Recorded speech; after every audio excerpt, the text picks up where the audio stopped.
Do you think ये एक strategy है या प्रेशर टैक्टिक्स है या ये वाकई कोई गलती होने जा रही है? देखें, I think it's too early to say anything. सबसे पहले मेरे ख्याल से हमें इंतज़ार करना चाहिए कि एग्जैक्टली जो अगर कोई ख़त है तो उसमें लिखा क्या हुआ है, उसमें डिमांड क्या की गई है, उसमें कंसर्न्स क्या शो कराए हैं, ग्रीवियंसेस क्या शो कराए हैं। अगर इसको मैं इस एंगल से देखूं, फॉर इंस्टेंस वहाँ पे अब एग्जैक्टली क्या अल्फाज थे चेयरमैन पीटीआई के, वो इस वक्त गेज करना मुश्किल है, क्योंकि आप एग्जैक्टली तो रिपीट वो तो पॉसिबल नहीं है ना कि एग्जैक्टली उनके क्या अल्फाज थे, वो तो उनके आवाज तो नहीं, हमें देखिए, मैं आपको चीज बताऊं, बताऊं, यहाँ पे फैसले ऐसे नहीं होते। मैं आपको बताऊं, यहाँ पे फैसले ऐसे नहीं होते। फैसले ऐसे होते हैं, कोई चेयरमैन पीटीआई कोई डायरेक्शन देते हैं, अगर कोई रिकमेंडेशन देते हैं, कोई सजेशन देते हैं, तो वो चीज़ जो होती है वो कोर कमेटी के सामने रखी जाती है।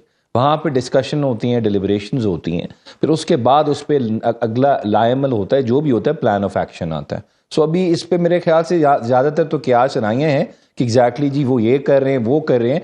अगर फॉर इंस्टेंस देखें, IMF उन्होंने जो कंडीशंस इम्पोज करनी है पाकिस्तान के ऊपर, अगर हमें कोई वो रिन्यू करते हैं हमारा सारा प्रोग्राम, तो जाहिरी बात है this will not be an easy package for the people of the Pakistan to tolerate. इसमें काफ़ी महंगाई होगी, प्राइसेस रेज होंगी, काफ़ी टफ कंडीशंस होंगी।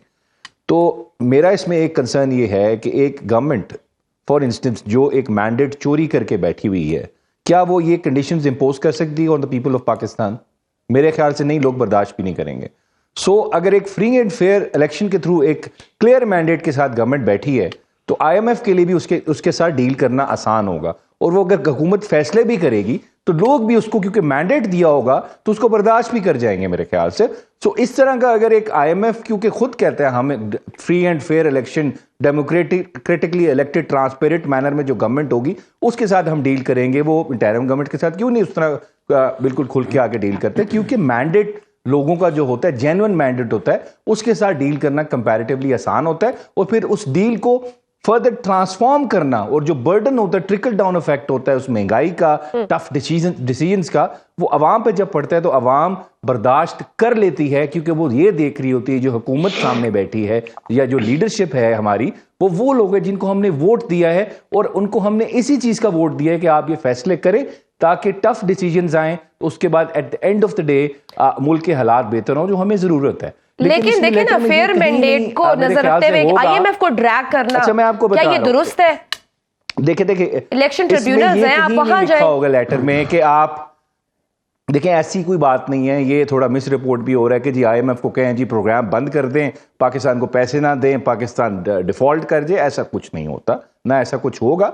इसमें एट मैक्सिमम IMF को ये कहा जाएगा, क्योंकि अगर आप डील करना चाहते हैं पाकिस्तान की गवर्नमेंट के साथ, तो एटलीस्ट उस गवर्नमेंट के साथ एक्चुअली वो ये कहते हैं ना कि ये वो अदारे हैं कि वहां फंड्स नहीं देते जहां जमहूरियत नहीं होती, वो आराम से कर लें कि अगर लोग उसको जहां फेयर इलेक्शंस नहीं होते। This is what I'm saying. It's too early to say. Let the letter come out. उसमें क्या लिखा है, क्या नहीं लिखा, सब क्या सराइयां हैं, exaggerations हैं, मुबालगा आ रही है। Let the letter come out, then we can form a definite opinion. ये खबरें कितनी तशवीशनाक हैं, और उनकी वो कह रहे हैं कि उनकी जान को खतरा है। खुराक के हवाले से भी बात की थी उन्होंने। तहकीकात कराना कितना जरूरी है? देखें, इस सिलसिले में इस्लामाबाद हाई कोर्ट पे पिटिशन भी फाइल हो चुकी है।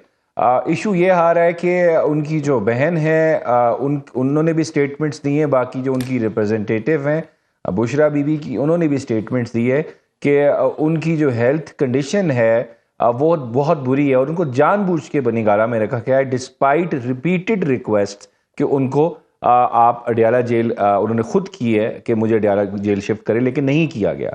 अब वहाँ से ये बताया जा रहा है कि जो वहाँ पे उनको एक तो सिंगल कमरे में रखा हुआ है, किसी से मुलाकात नहीं करने दी जा रही, और वहाँ पे जो उनको खाना दिया गया है उसके अंदर एसिड की जो थी वो काफ़ी क्वांटिटी थी, और इसकी वजह से उनका जो स्टमक है दैट गॉट रियली अपसेट, और उसके बाद उनसे कुछ खाया भी नहीं जा रहा, उनको सही तरह खुराक दी भी नहीं जा रही, और उनको मेन चीज़ थी कि उनका एक इंडिपेंडेंट मेडिकल बोर्ड के थ्रू वहाँ पे उनका चेकअप कराया जाए, जो नहीं कराने दिया जा रहा। उसमें डॉक्टर आसिम यूसुफ का नाम भी लिया गया था शौकत खानम से।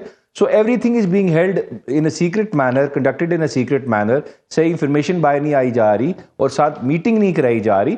सो सब कुछ एक छुपा के चल रहा है, सीरियस हेल्थ के रिस्क हैं और सस्पिशंस हैं, लेकिन सब कुछ छुपाया जा रहा है, तो जाहिर बात है ये कंसर्न बड़े रीजनेबल है।